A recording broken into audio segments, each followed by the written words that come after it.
દીકરી સાસરે જઈને પણ પોતાના મા બાપ માટે ફરજો નિભાવે છે। આજે પણ એવી દીકરીઓ છે વાલા, આજે પણ કે સાસરે જઈને પણ ગમે ત્યારે જરૂર પડે ને ત્યારે પરિવાર માટે દોડે છે।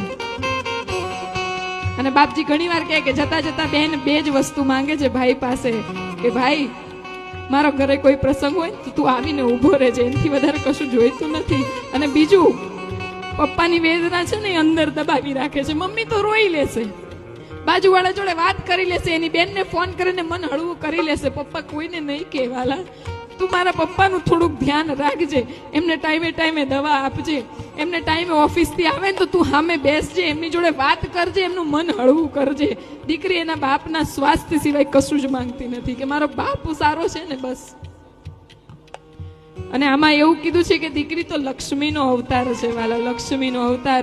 દીકરીઓને એક વિનંતી કરું કે આ ઉપમા જે આપણને આપવામાં આવી છે ને, લક્ષ્મી ભગવતીનું એક અંશ કહેવાય।